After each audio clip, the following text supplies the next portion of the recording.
everybody, and welcome back to another episode of The Male Perspective. I am your host, Lana Reid, and today, on this day, I have with me a gentleman by the name of Will Baptiste. He is a certified life coach, author, speaker, founder of Will to Rise, and he has a truly powerful, impactful personal story that I'm looking forward to having him share with us in a bit.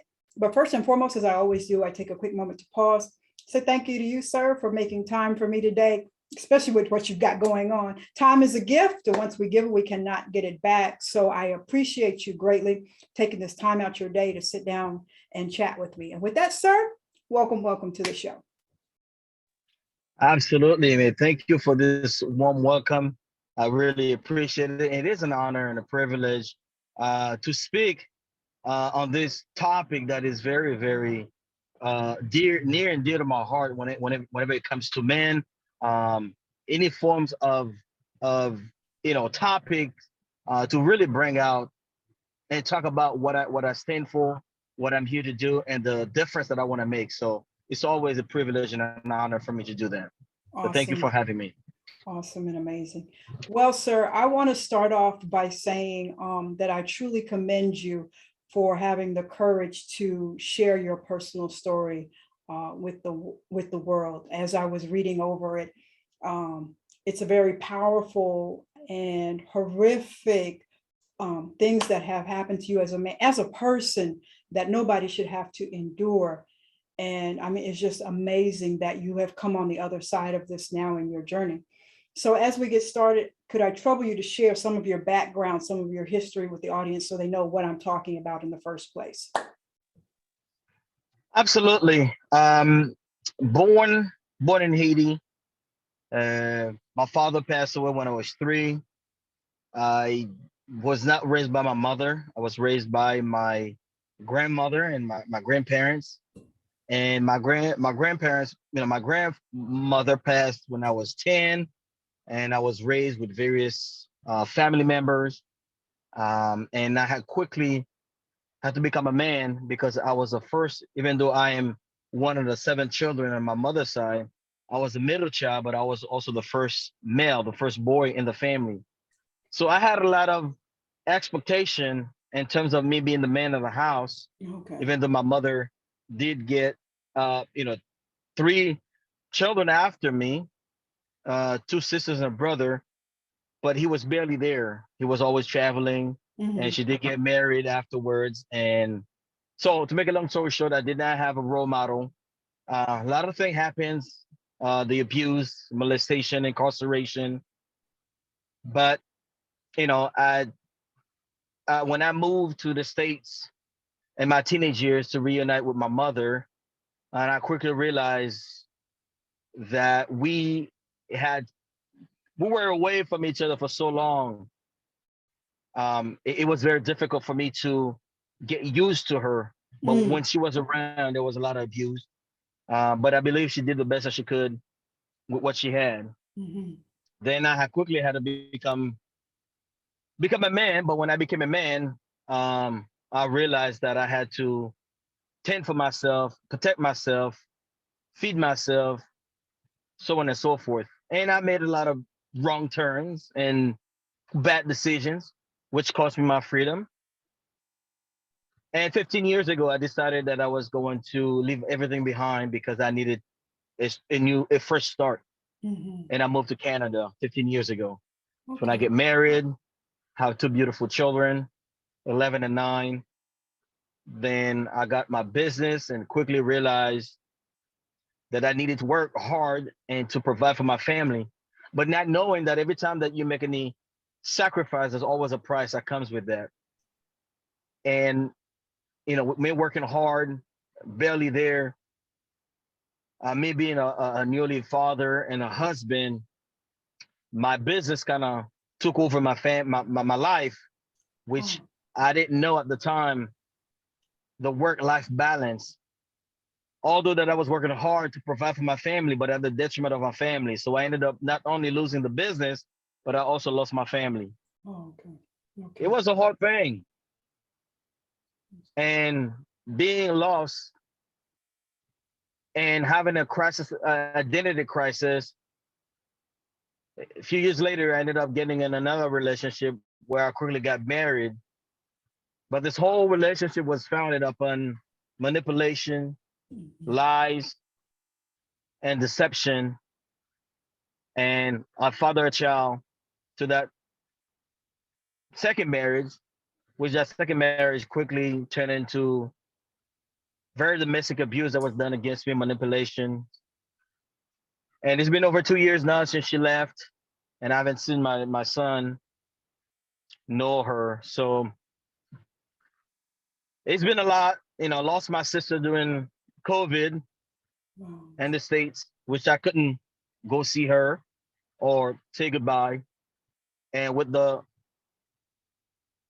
separation during COVID, that's when I was facing my demons. And I had a lot of Mm. problem with work where I had a mental breakdown to the point where I wanted to take my life. Wow.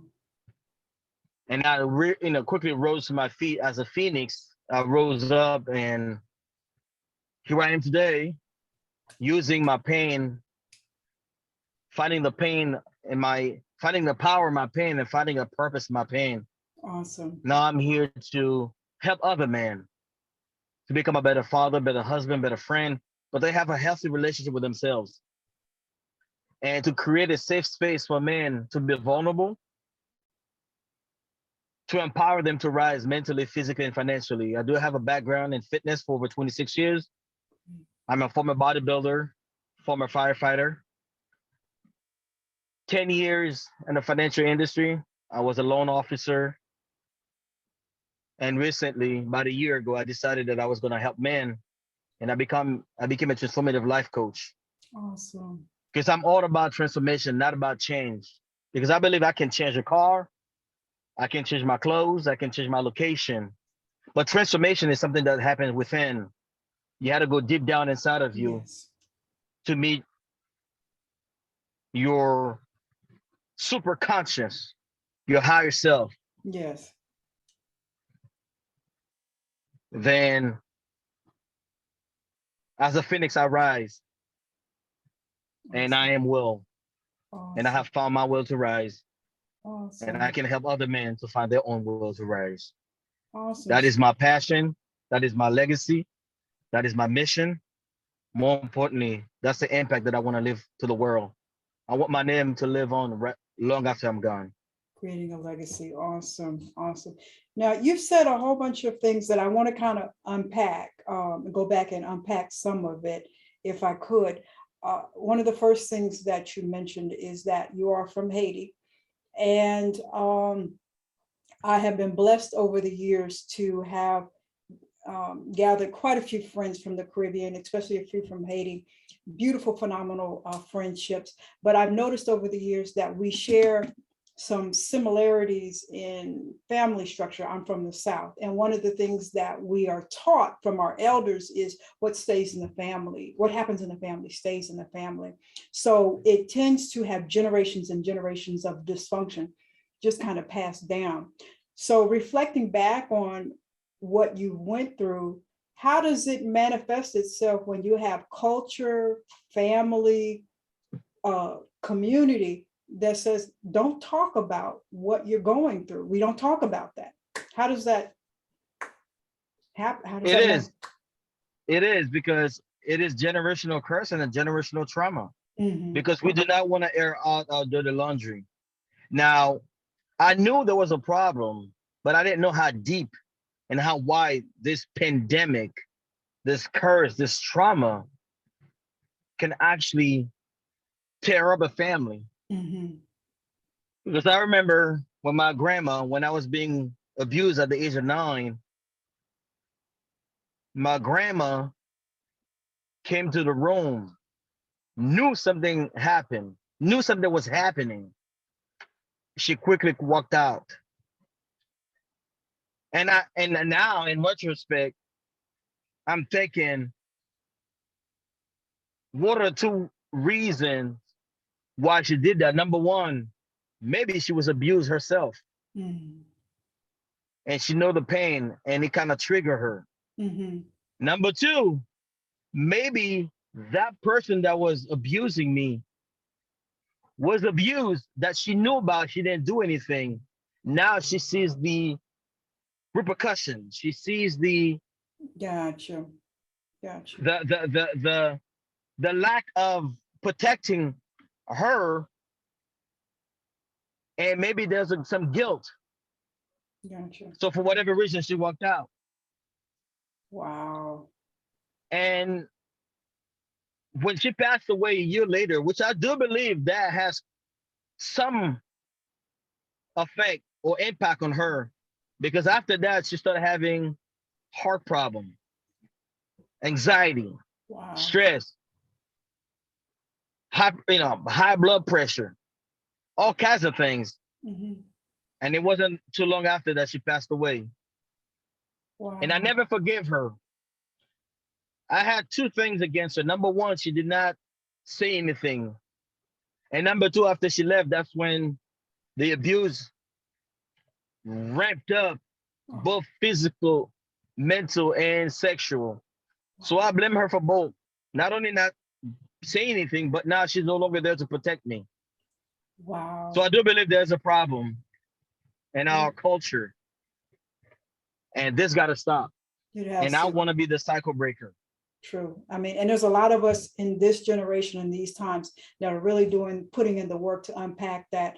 And so that's why it's so important for, people like you to get your story out so people can see that this is wrong. Because a lot of times what happens is because we're taught, we don't talk about family business. We don't know, hey, maybe this is not normal. And that kind of brings me to my next question. You say this started when you were 9. And if I read correctly, and please correct me if I'm wrong, the first instance of sexual abuse, it was actually a woman that did that to you. And reflecting back now that you're here and you're aware of a lot of stuff and what was wrong, there was a long gap in your life where you didn't know. How did it impact your relationships with women or how you perceive women? Because that's a very traumatic experience. Very. What it did to me is that I associate sex with love. Mm-hmm. So because that person was supposed to love me. And this is how they show love. So I'm thinking that's what it's supposed to be. I'm being trained. So whenever I'm with a woman, if she does not give me sex, she doesn't love me. Gotcha. Or if a woman give me sex, I don't care if she didn't love me. To me, that equates love. Gotcha. So how do I know love now? Because I'm confused now. Mm-hmm. I don't know what love is. Now, I can't keep saying that I don't love you. I'm 42 now. Now, even though it wasn't my fault, but it is my responsibility to know what love is.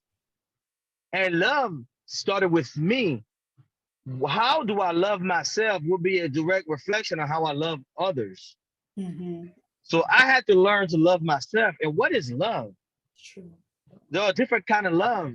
And it wasn't just recently that I learned what my love language is. So it had an impact. I mean, could it be one of the reasons why I'm divorced twice? Maybe. I don't know. I'm not saying that's all there is, but I'm sure it does play a role in it. Mm-hmm. But again, at some point, I got to take responsibility and accountability for things that I do. Otherwise, I'm going to keep playing the victim for the rest of my life, which I don't want. I don't want to keep playing the victim. So here I am today, trying. I wouldn't say trying because I don't like that word. I'm succeeding. I'm doing. I'm overcoming. I'm striving to become a better version of myself, to becoming a better version, because I would never reach my best version or my best potential. Mm-hmm. And I'm pretty sure, I'm not a man and I don't pretend to be one, but I have been privileged to a lot of the conversations. And your situation, I'm assuming, is a little challenging because the conversations on the block or in the barbershop, for a younger man to get the attention, sexual attention of an older woman, a lot of times that's a, high five, you the man, you the man, you the man, but that's abuse no matter which way you pack it up. So a lot of, as a manhood, we kind of need to unpack some of that sexual trauma. I'm glad you mentioned that, because by the time I was 16 years old, I had already slept with 7 women. Some of which that the initial person have brought in, right? Okay. And I continue. So I'm like, so I was like hypersexual. Yeah. I was active. I mean, by the time I was 16, I mean, so when I tell some of the guys, I'm like, guys, man, and that's exactly what was happening. High five. They're like, man, I'm 16, man, I can barely get some. And I'm just gonna keep it raw with you. I'm gonna keep it, like we say, I'm gonna keep it a buck. Like, man, I'm barely getting some, but bro, you got 7 women? Yeah, at 16. So at 16, so they thought that I got game. I ain't got no game.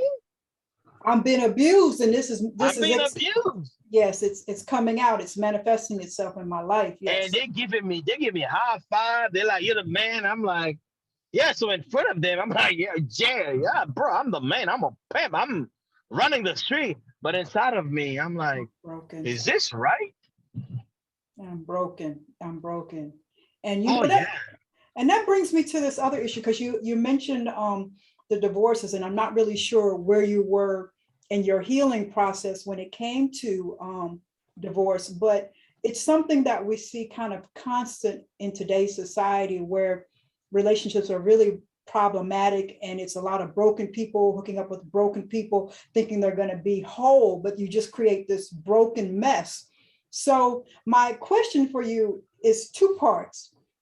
Because of the man you are now, what you've gone through, how would you suggest, or what would you tell men about doing the inner work and healing before getting in a relationship? And then on the flip side, because we don't have a perfect world, sometimes we're getting into these relationships and we are broken.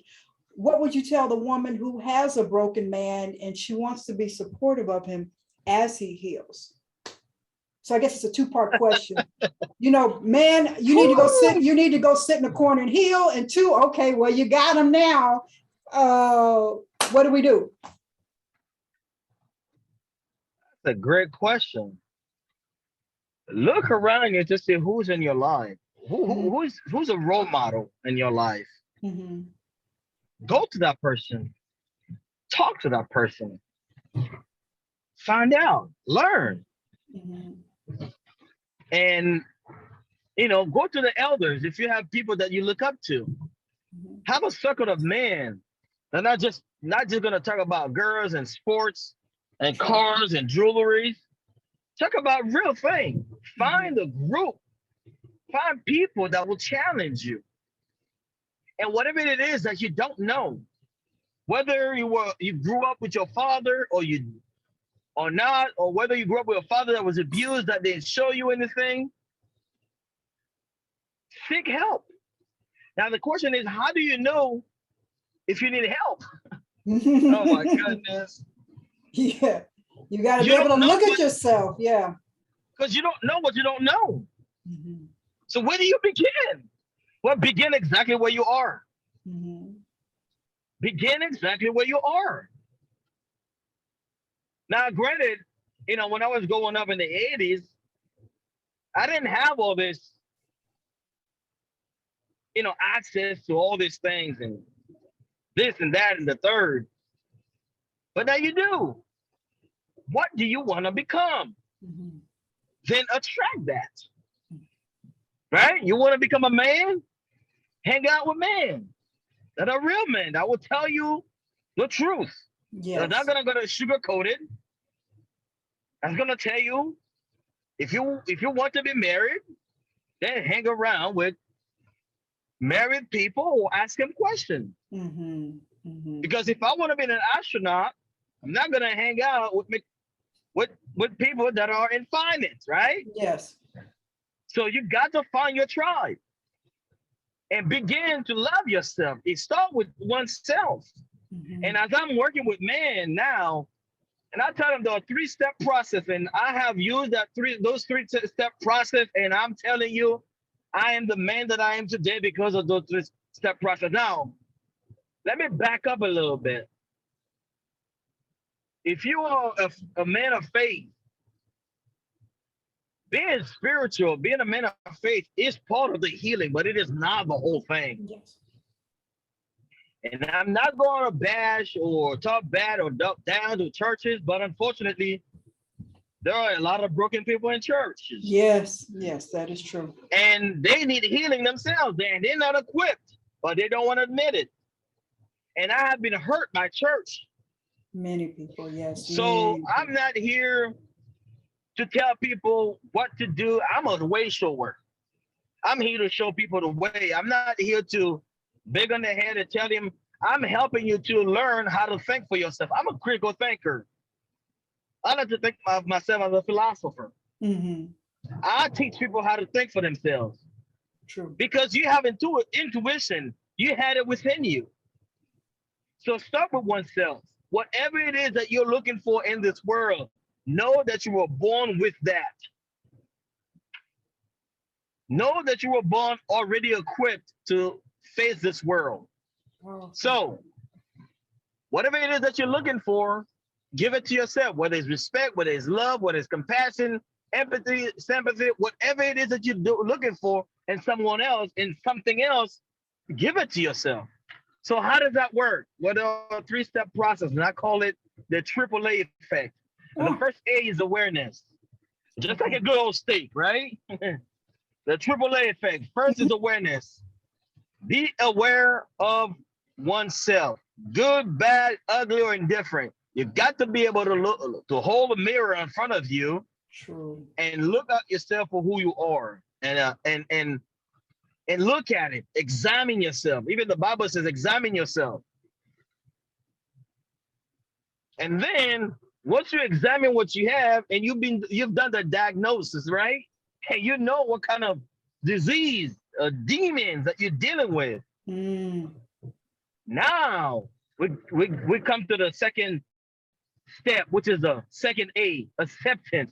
My goodness, that almost killed me, literally, because I had to accept the fact that somebody abused me from age 9 to 16. I had to accept the fact that I was molested from 16 to 18 because I was looking for a father figure, not knowing that he was a predator. I had to accept that. I had to accept the fact that I was mentally and psychologically and physically abused by my own mother.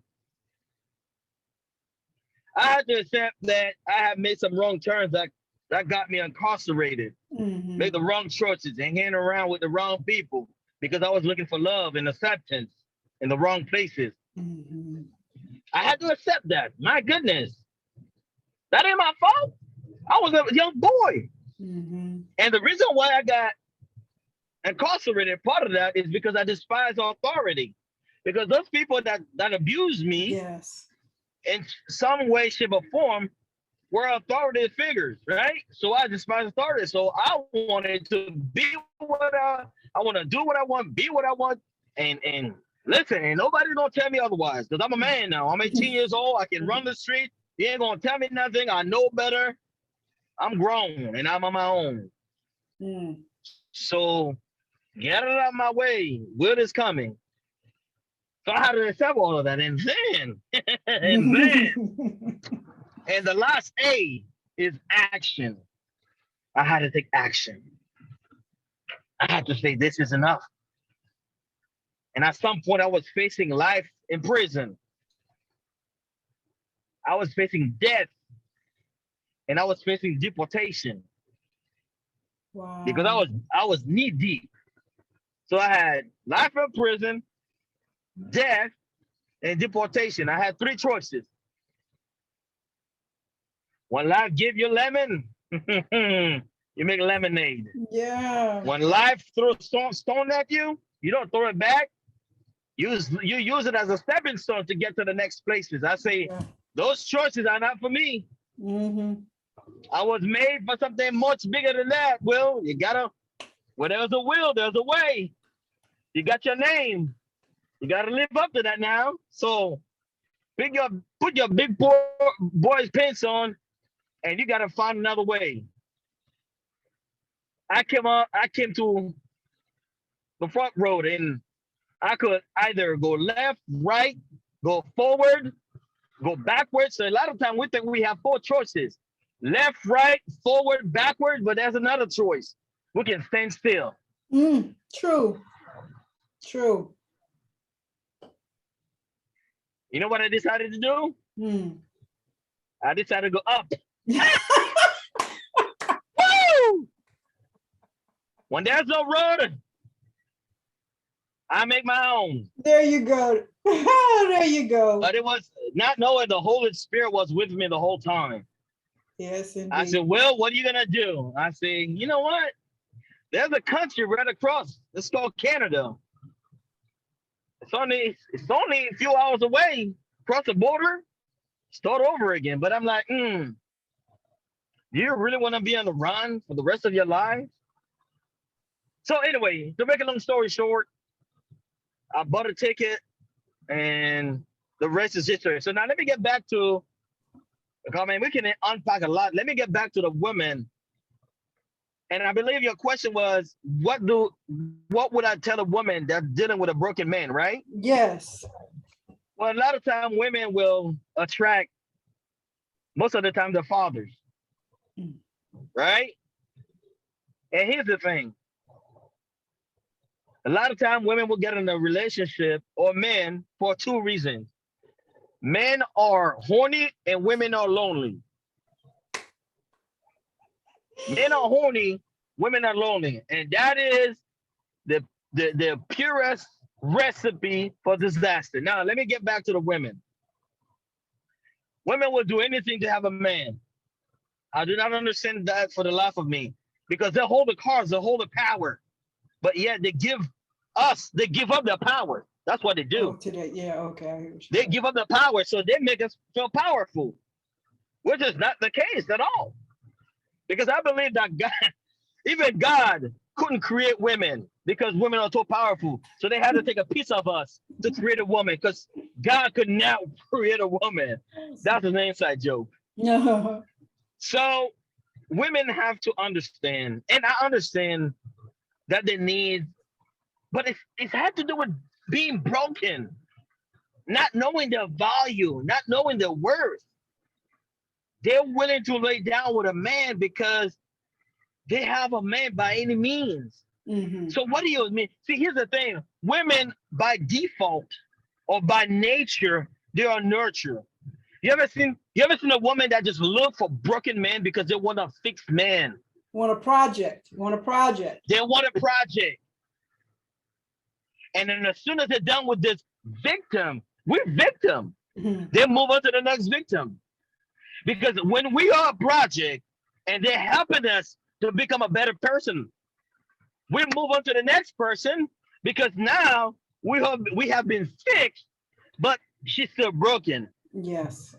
So we have to move on to someone else that resembles the man that we are becoming. So now the women left with the bag. I've fixed them. I helped them to become the man, but yet you're still the woman that he met. You didn't. So you didn't fix yourself. You didn't know the work. Yeah, you didn't fix yourself. So if you are with a man like that is broken, you're already with them. You don't want to let him go. Then fix yourself as well. You both go to therapy. I'm a advocate for therapy. I'm an advocate for premarital counseling. Awesome. Everybody needs therapy, because I do believe that we all have trauma. There are 4 ways we experience trauma. Number 1, we experience trauma from the womb, either through our mother or through DNA. Now we haven't even come out to this world, but we already experience trauma. Especially as Black folks. Now, especially black folks. We as Black people have been traumatized more than any other race or any other type of people. And then you came to this world, then you experience trauma three ways. You either been traumatized, you have witnessed trauma, which you have lived trauma vicariously through somebody else. Okay. And the last one, which is we rarely even never talk about, is that we are the traumatizer. So if any women listening to me right now, know that you cannot fix a man. You can only fix yourself. Good and there are clues and ways. And stop collecting red flags. You're not a red flag collectors. If you see red flags, doesn't mean you need to throw them out the window. Doesn't mean you need to throw the baby with the bathwater. It just means you have to stop and analyze what this is all about and get to the root cause of the problem. Because what you accept, what you tolerate become you normalize it, right? Mm-hmm. So when you see something, say something. And that's pretty much, I'm not a relationship guru. If anything, I messed up to relationships, so I know what not to do. He said, I can tell you what not to do. I can tell you what not to do, absolutely. I mean, I can laugh about it now because I have learned the lesson that I needed to learn, but I'm still learning. I'm still a student of life. Yeah. Man, I made, go ahead. It's gonna be ongoing until we close our eyes for the final time. We should all be learning, evolving, and growing, and getting better at this thing we call life. It's a constant process. So, I commend you for that. My next question I want to ask you is, you got therapy somewhere along the way to kind of start to put things in place. To be a Black man from Haiti, therapy is a taboo kind of thing. What made you comfortable? What kind of situation made you comfortable? Like, I can go and share my stuff with this person.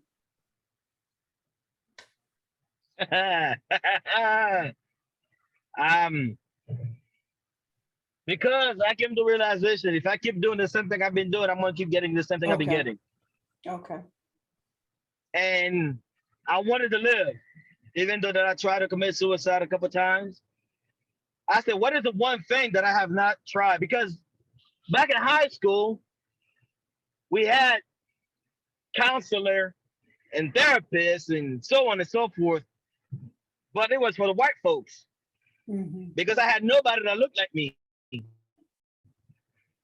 And another thing is that you wouldn't, back when I was growing up, I look at white people or Caucasian people as the enemy.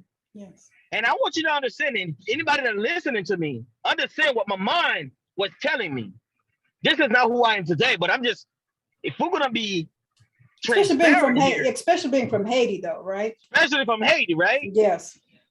So we have never heard of therapy, because if anytime that you hear the word therapy or psychologist, you're thinking about you going crazy, going cuckoo, that you're going to be committed to something, mm-hmm. right?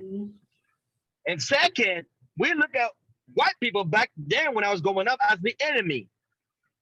Mm-hmm. So for me to go to the enemy to talk about what happened in my family, I would look like a traitor. I would look like a sellout. And I said, therapy is not for Black people. We just pray it up. We speak in tongues. We go to church. Yes. We don't talk to the enemy about what going on. What happens in the house, stay in the house. True. So as I get older, and I said, what is the one thing that I haven't tried? So a friend of mine got me in with a therapist. And I did 2 sessions and I stopped. Because my depression got worse. Number one, because now I'm 40 years old. Now I'm reliving things in my past. Mm-hmm. And it was very triggering to me. That's number one, but that's not the end of it. That's not the worst part. Mm-hmm. The worst part is telling a white man what it's like to be a Black man. Oh, okay. So it was a white therapist. Okay. So I had to explain everything. I needed somebody to just look at me and know what I'm feeling and know what I've been through. So I said, you know what? They ain't working. I said, you're a professional. You know what you're doing, but you ain't for me. I stopped until I could find a black therapist, a woman. And today, I'm becoming the person that I am today. And through my therapy, that's when Will to Rise was born as a book. And that's when I started my coaching and consultant business because I wanted to help men. The importance of therapy, it can just bring you to the next level. We got books now, we've got coaching now. The importance of therapy. I mean, it is so important for my brothers to heal because you guys are the leaders of so many things, communities, family. And if the head is broken, the rest has nothing to follow. So it's so important to find healing, so important to find healing. I'm glad you have. Now you have these books, you mentioned the books. I want to make sure I get those in before we get out of here. 3 tips for Black men coping with trauma and the ultimate empowerment. Kind of real quickly, what are those books about? Well, those are 2 ebooks that I did because I had a burning desire because I didn't want to wait for the masterpiece, which is to put something out there that will people, first of all, to introduce myself and to let people know. So the first one is the ultimate roadmap to ultimate empowerment roadmap based on Will to Rise. That's kind of to introduce people where I'm from, why I decided to do what I'm doing, okay, and what's to come. And the third is those strategies that I have applied in my life that I wanted to share it. That's why I called it 3 tips for Black men coping with trauma. Awesome. So those are the ebooks. Just kind of get people, introduce myself, and let people know what I'm all about until the book come out. Okay. So awesome, because Will to Rise is going to the next level and the next level. So we're going to expect some more stuff. Right. Yeah. There's going to be a summit. There's going to be conferences. I've already done 1 conference. There's going to be a podcast. And I'm also working on a nonprofit. It's called Rising Men Alliance. So my goal is to have a facility where I'll receive men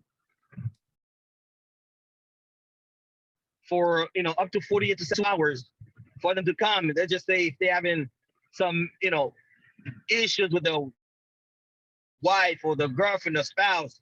So rather than going out and doing something stupid, going out and drinking and all that kind of stuff, they have a place to come and spend a night or 2 when they're gonna be receive some help, whether it's mental, physical. We're gonna have a small gym so they can work out, or if they need help with their finance, put their finance together. So that's what I'm hoping to do. That's one of my goals. And not only to have that in Canada, but to have that in Haiti and United States and in England and awesome. in Africa. Awesome. So good stuff. Well, we're going to keep our eye on you and see what transpires. We're expecting nothing but big things and good things, and as you grow and as things grow for you. So I want to ask you one more question, and then I'm going to ask you my random question before we get out of here. My final question for you today. Life is a journey, and we all learn as we go along. You are a father. Learning what you've learned, going through what you've gone through, how has your parenting style adjusted now that you are a father? Man, you have some beautiful questions. Great questions. I was a terrible father and a horrible husband. It wasn't until that I start, God, Lord have mercy. It wasn't until I started parenting the little boy inside of me. Oh. Jesus, Lord have mercy. It wasn't until I saw parenting that little boy inside of me and realized what it's like to be a father. Because I was regurgitating what I thought I know about fatherhood. I was transmitting, I was passing on this trauma that I had as a little boy. It wasn't until that I became the father that little boy inside of me wanted all the time, all along. That's when I realized what it's like to be a father. Powerful. And that's when I started having a better relationship with my children and going to family counseling with my children. And I thought that I was going to learn about my children, but I came to find out I was learning about myself through my kids. And now today I can proudly say that I am the best father that I can be. And nobody's going to tell me any different. Because now I know how to love myself. Now I can love my children. Because I could not give from an empty cup. Awesome. I had to fill my cup first. Now I can be sensitive. Now I can allow my children to be themselves. Because growing up, I was not allowed to speak. I was not allowed to have my own thoughts. I was not allowed to have my own opinion. And I didn't want that to my children. I want to be the cycle breaker. That's right. I wanted to be the trauma champion to say, this stop with me today. From this point forward, that's right. I am going to be the one to do something different. That's right. And I did. We're breaking generational curses. We're breaking our strongholds. That is so amazing and so important for our future generations. We're supposed to leave our kids better than what we had. And it's wonderful to see that you are doing just that. I want to ask you my random question, and then I'm going to ask you to tell us how we connect with you to pick up the books and stuff like that. So let me see what we've got for random question here. Sir, let's see what him. Best place you've had a burger at?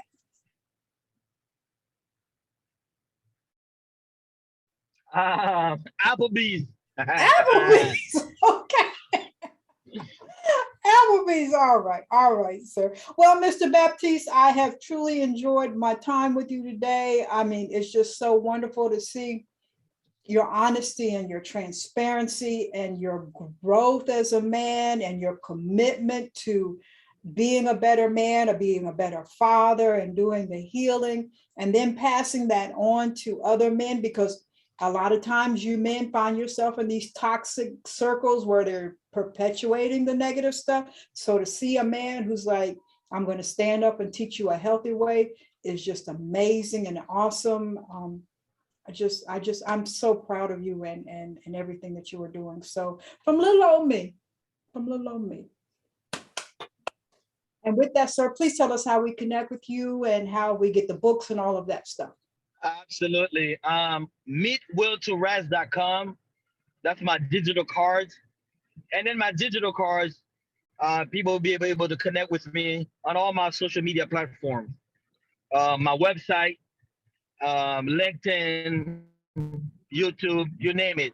They're all there. Even my ebooks, there's a link in my 10K card where they can buy my ebooks directly. And those ebooks are only $5. And I did that for a reason, because I didn't want money to be a factor for people not be able to get the book. Mm-hmm. And the proceed of that book is going to go to a men's shelter. Awesome. So that's the way they'll be able to connect with me. Awesome.